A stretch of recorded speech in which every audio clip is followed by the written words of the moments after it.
Sorry. Started college. I had no idea. Yeah. Okay. Can everyone hear me? This is great. I'm very soft-spoken. I love this mic. Hi, everyone. I'm Jenny from the Stack Foundation. I work on community programs and governance, and I'm really excited to be with this all-star community panel today as a fellow community builder myself. So today I'm here with Nat, co-founder of Stacks London, Craig, co-founder of Nonish and Procrastinate Pixels, Chris, founder of Console, and Anjali, co-founder of Collabland. Great. Okay, so before we get started, I want to just quickly go down the line and have each of you tell us a little more about the communities that you're building. So starting with Nat. Okay, yeah, Nat Cole here, building the Stacks London community right here in London. I have been for maybe around 14 to 16 months at the moment in time, but just making people more aware of the possibilities that kind of Stacks brings to Bitcoin and kind of bringing people into the Web3 space with a Bitcoin first approach. So, yeah. Yeah, I'm Craig, kind of started off as co-founder of Nonish, and then we created Guests and Procrastinate Pixels. We kind of focus on community throughout our projects, and nurturing that community and creating tools to allow other teams to kind of give interactions to their communities as well. Nice. Hey, my name's Castig, building Console. Console, somebody recently tweeted out online that they're trying to build better communities on a better internet.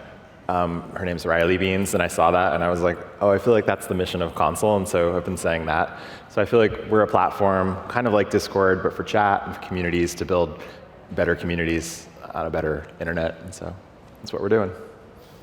I'm Anjali. I am the co-founder of Collabland.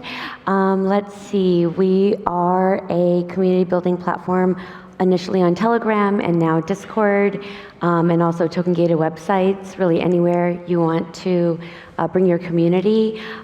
We have about 53,000 communities right now, probably a bunch you've heard of, mostly on Ethereum, Solana, Flow, NBA Top Shot, Bored Ape, lots of big brands too now. It's very exciting to see what's happening in the brand space. Yeah, and we've been doing this for a few years. All right. Thanks, guys. Thanks for those intros. Okay, so following a brilliant suggestion from Anjali, we're actually going to start with a little icebreaker called Community Over or Under. So I'm going to list a community trend or tool, and each one of you is going to tell me whether you think it's overrated or underrated, and a quick explanation why you think that. And also the audience, you can participate. If you think something is overrated, give it a thumbs down. If you think something is underrated, give it a thumbs up. Okay? All right, so we're going to start with Discord, and I'm looking at Chris. Do we just do thumbs up, thumbs down? Over, Like underrated? a dating reality show, or like Yes. swipe hat or not? Yeah. I'll start, thumbs up, obviously, mainly because you have to meet people where they are, and that's where people are right now. So I'm going to give it a thumbs up. I mean, thumbs down. We have a sign over here that says ditch Discord. I believe Discord was made for gamers and not community building, and so I think there's something better we could be doing. So Yeah, I agree. I think thumbs down. I would say it's overrated. It wasn't built for Web3. It doesn't have the integrations with Web3, and I think there's certainly room for something more specific that caters to all our needs. Yeah, and I think I've got to go with you two with the thumbs down. It's like Discord serves a different purpose, I would say, definitely, and it is built for gaming. Gotcha. Okay, audience, what do you think? Discord, overrated, underrated? Okay, a lot of underrated. I'm kind of with you, Anjali. I think that gotta meet people. Louis Vuitton just joined. I mean, it depends on what you're looking for. Okay, next up, PFPs, overrated or underrated? PFP, you said? Profile pictures. Oh yeah, PFP. I just didn't hear. Yeah. Okay, am I starting? I don't know. I'm obviously thumbs up again, mainly because we come from the world of filters, and so I was getting so tired of my teenage kids using filters and everyone using filters to change their faces. Like, PFPs were a real liberation. I was calling it kind of freedom from your flesh suit, like being able to be whatever you want and being able to still have an identity with it. I think is pretty fantastic. The thing I want to see is, I'm multi-chain. I know we're at a Bitcoin conference. I love Ethereum too. I just want to learn and make the internet better. I love what ENS is doing with PFPs, where you have a global PFP and you put it to the chain and then you can use it across many apps. That's the kind of PFP I want to see because it builds trust if you're using the same profile across apps. And people want student anonymity. I think that's also fine. But I think having the trusted option, I think ENS is really leading the way in that. I'd love to see more people embrace that. Yeah.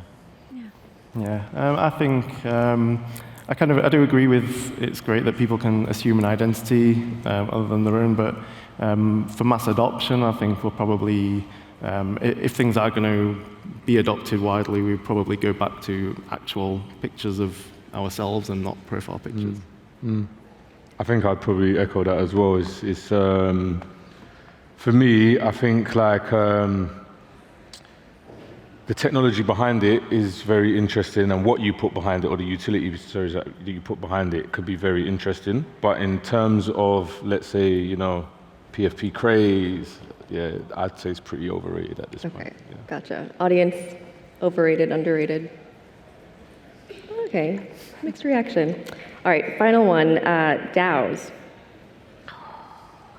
All right. Well, Y'all go at the same time because then you're kind of like yeah. Does somebody else want to go first? I don't know. Nat, 3, 2, 1. Like teams, yeah. Like it's a lot of pressure to put on Angelique. Well, I was thinking about it, but I would say right now there's very negative sentiment around DAOs. Everyone's kind of dumping on DAOs right now, so I would say underrated now, but as far as like, we have such a long way to go with DAOs, so I'm going to say overrated in general. There's a lot of things that need to change about DAOs, and I have a DAO, and so I will tell you that we are doing the work to try to make things better. So right now, overrated, in general, underrated. Yeah. I agree with Angeli, and we were talking at the dinner the other night. I think DAOs with leadership have a lot of potential. Like the decentralization's great. I think leaderless DAOs with no mission, like there's a lot out there that are just like faltering, I think. So yeah, I think there's potential. I agree, just that it's gonna take a little while, or take some time. Yeah, I agree. The potential's there for amazing things. I'm not hugely into that area, but I've seen some really cool things, like there was the golf one, the Links DAO, and like if people got a specific goal in mind and allowing people to contribute to that, I think it's got loads of potential. Yeah, I think I agree. I think all of us agree there with the potential is definitely there. Underrated in terms of where the DAOs can go, and in the wider world of people outside of these blockchain ecosystems. But yeah, right now, a little bit too much. Okay. Audience, overrated, underrated? Oh, See a lot of these. Okay, undecided. All right, well, thank you for doing that. Let's get into the real community stuff. So this panel is focusing on Web3 communities, obviously. So first and foremost, I really want to talk about the differences between Web3 communities and Web2 or traditional communities. Nat, do you want to start us off?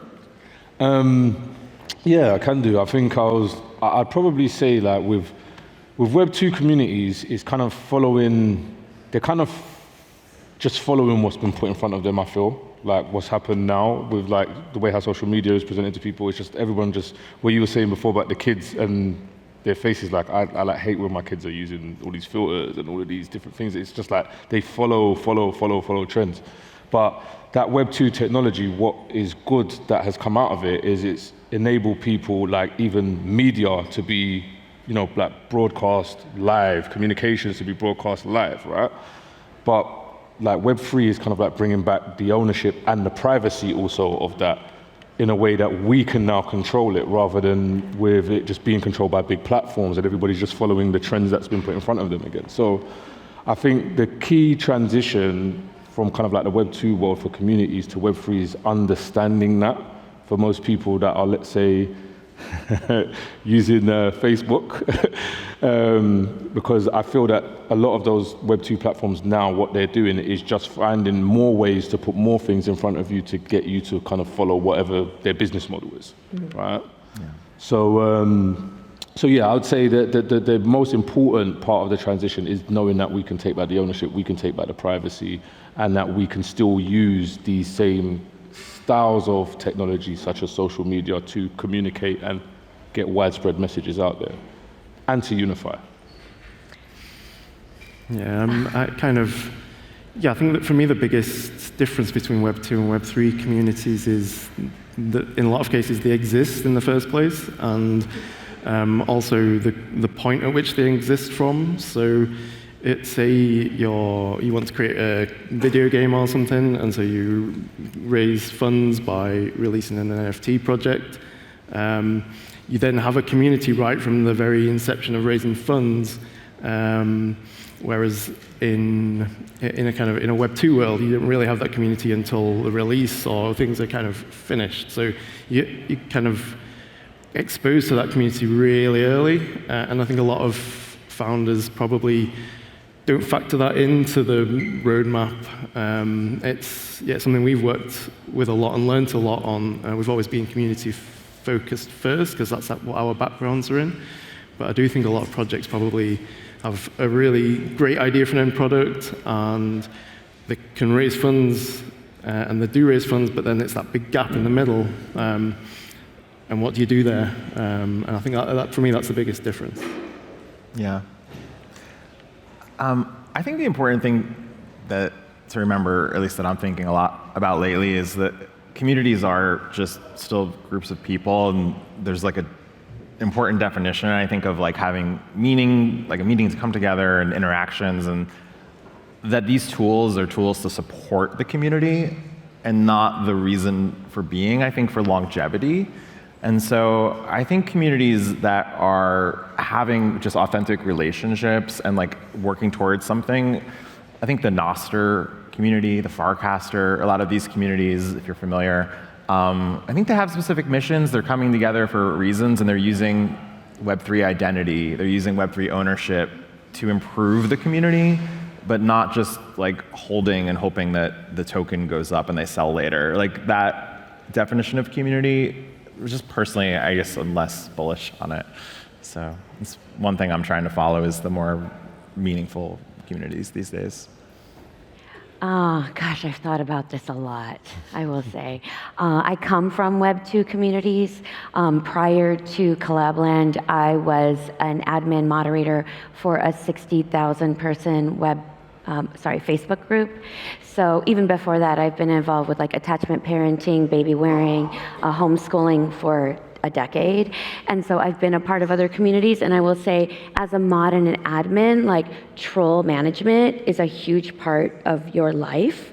And one of the biggest initial unlocks of Web3 communities and token gating and having holder roles is like everyone helps and everyone knows where you stand. So you don't have people in your community that are just there to like bring you down.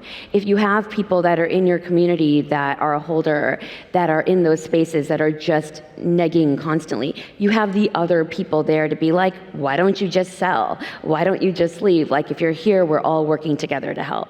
So that was really fascinating for me and was a huge initial unlock.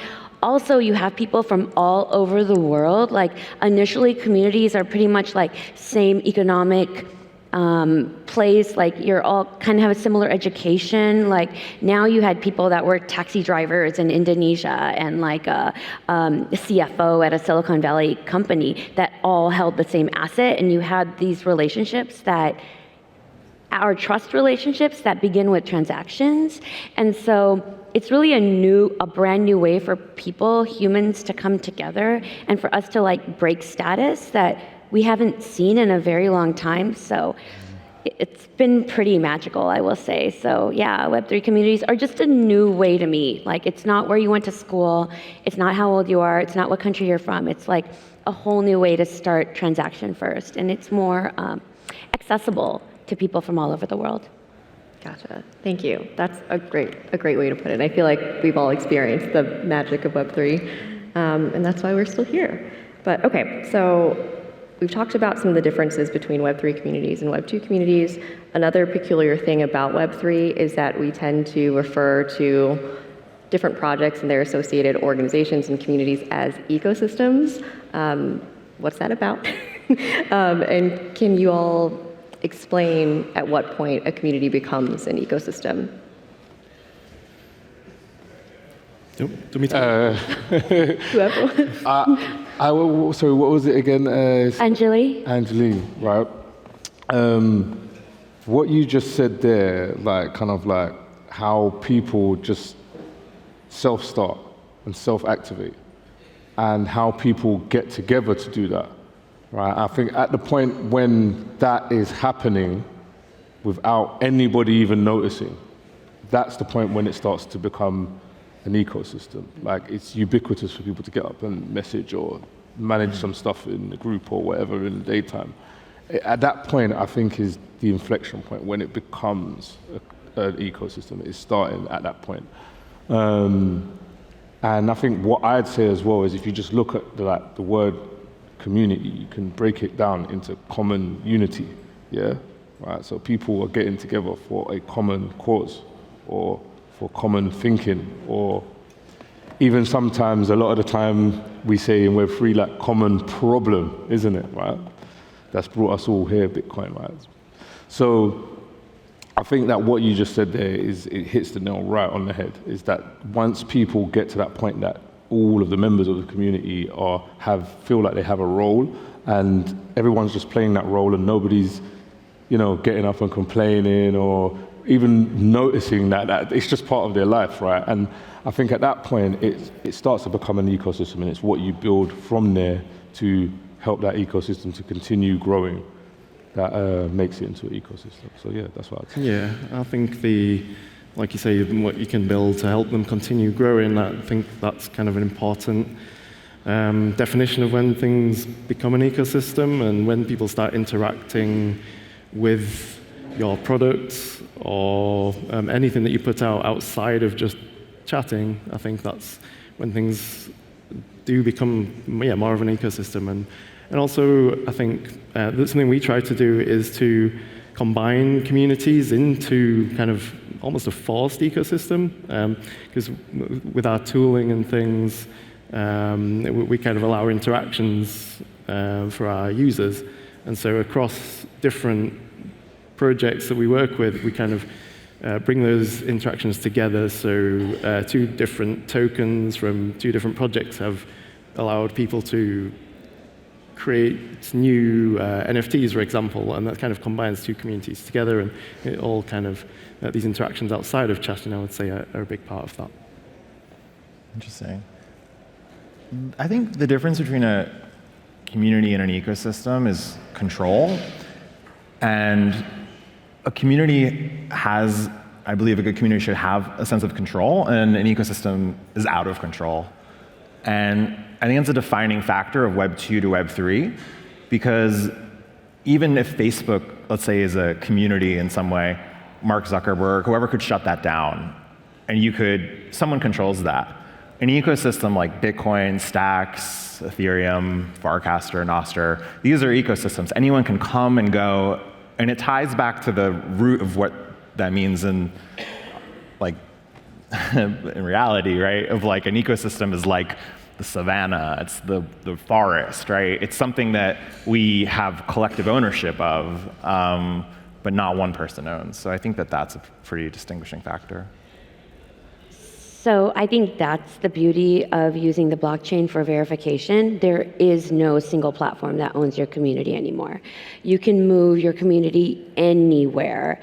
And that's the future, I imagine, where each community is going to be able to meet where they want to meet and how they want to meet. And you're going to have maybe a town hall, a place where everyone comes once in a while, but otherwise you're going to be able to spoke out to lots of different places.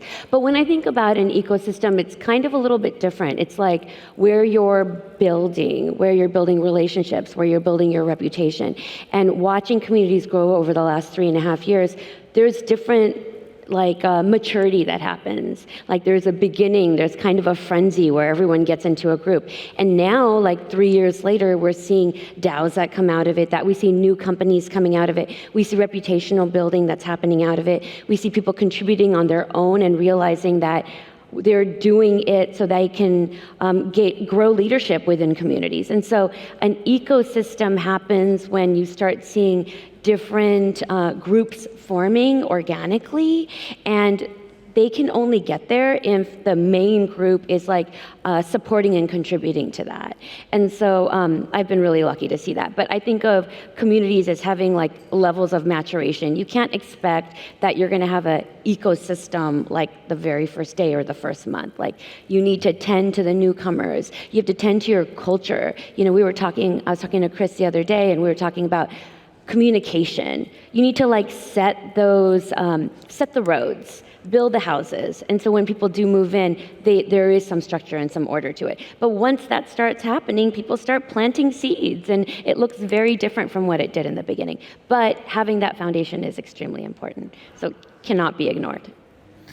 I guess the only thing, as she was explaining, is like maybe something missing from it is like community, ecosystem, and kingdom. I feel like there's this other, you can build a community, and you were saying you can move from one to another, like different places. I do think that's novel of Web3, but you could do that in the past, but you would move from different kingdoms. You'd be like, we're leaving Discord and we're moving to like Mastodon, or we're moving from Twitter, but you're kind of within the rules. You don't have a say democratically in what that kingdom, often you don't have a say in what they do. With an ecosystem, it seems like it's a little more of the Wild West. I feel like we're gonna see a rebalance, because you can, with tokens, you can move anywhere and start over. Totally. Yeah. And so now I wonder if we're gonna start seeing a world where the actual platform has to start listening to what the needs of the community are, because we do get to move anywhere. Exactly. And when you do get to move anywhere, even though I don't, again, believe that there is going to be a situation where every community moves from one place to another as a monolith, I definitely see a situation where you're gonna kind of like have a hub and a spoke situation, where we're gonna grow. People are gonna join where they wanna join. Maybe I wanna join the media group. I don't wanna join the developer group. I don't wanna meet on GitHub. I wanna meet somewhere else. So we're gonna see more of a splintering of that. It's not gonna be a monolithic group that moves from place to place. But even if they did, I think we're gonna have platforms starting to listen, because they have to. Okay, well, so it sounds like a key aspect of these Web3 communities, these ecosystems, is growth. You can't have any of these communities without having more than 2 people. So all of you are building your own communities. Can you talk a little bit about the strategies you use to build and grow and scale, actually, your communities? Yeah, do you want me to start? Whatever. Yeah, so we've done a lot of work on this exact issue throughout multiple projects. So like I said before, I think lots of people in Web3 have a really strong vision, and they have a really strong way of raising the funds to get to that vision. But then this huge middle part, they don't really think about. And they might spend a lot of time in the community at the start, but then a lot of people in projects that kind of lose momentum with the actual interacting with the community and things like that, and kind of keeping things lively and going while they're working on getting this end goal. And this is a huge task that people that don't factor in, I think, to the fundraising. And so we've done a lot of work on providing kind of things for communities to interact with. So we've created mechanisms for like creating tokens, which you can have yield from, like NFTs and things. And you can then spend those within Discord or on websites. We provide like APIs so that anybody can hook into them from whatever their system is. So narcotics on Stacks using our APIs in the web, and then we use them in Discord. So just wherever you use them, you can do that. And it allows people to keep on coming back to the community, interacting with it, and also discussing these kind of things with each other. And they come back and keep checking, and it just kind of it allows things to tick along without you having to constantly be there and keeping people entertained, really. I mean, what I'd say is for us anyway, our main thing is kind of like trying to find really simple ways to educate newbies into the space and not confusing them with 2 million altcoins when they walk in and PFPs and everything else. It's just like, hey, this is what Bitcoin is. This is why it's going to change the world. And once you learn this, you will have the knowledge you need to go out into the wider community and not be rugged or not to say that it won't happen, it happens to people, but at least have that core knowledge of what the space is about, why it's here, the ethics of the space, and knowing how to spot some dangers in the end of the day. So yeah, that's what I'd say we started off with. So consistency, education, advocacy for your community members. There's a lot of care that goes into what you guys do, it sounds like. So I guess if we want to get really, really practical, like how do you grow your community and how do you groom your community, I would say be consistent with your content calendar. Like this is the advice I give when people are starting communities, which is be extremely consistent with your content calendar.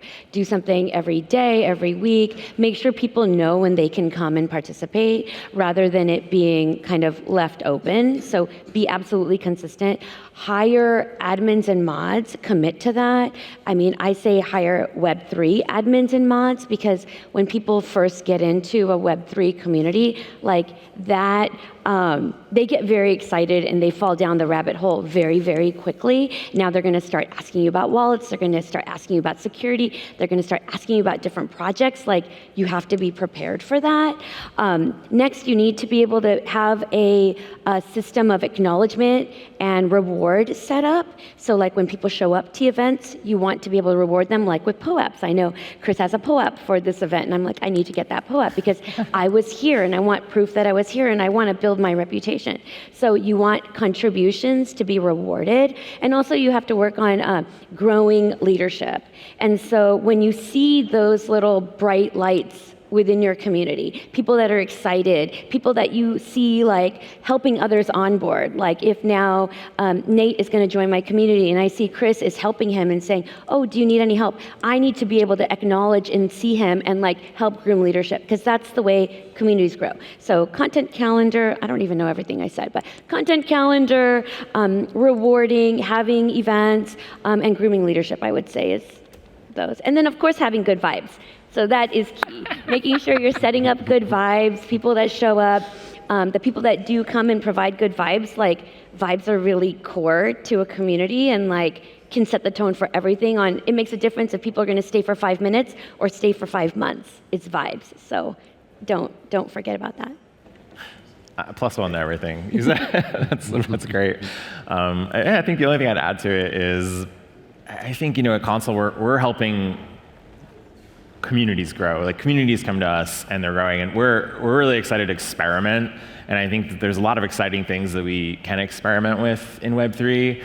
But right now we are closed. You have to apply to start your community, and the communities we're most excited with working with, that we see the most potential in, are ones that have a mission, are having content calendars and like clarity around their community and like what they're doing, how they're bringing people together, and aren't just in Web3. I think the thing to look out for is people who are just looking to like sell something and then, the whole community's point is that the money goes up in a year. But I think if you have a real mission and you're listening to your community and you're showing up, it's not an easy job, to manage a community.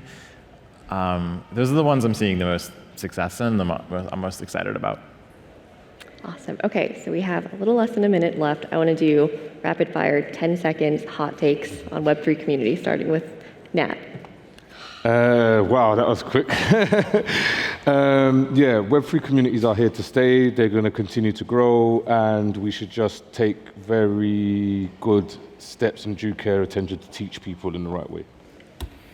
I would say mine is that in a lot of cases, community is actually the most important part of a project, when a lot of project owners probably put it at the bottom of the list. Can you repeat the question again? 10-second hot take on Web3 communities.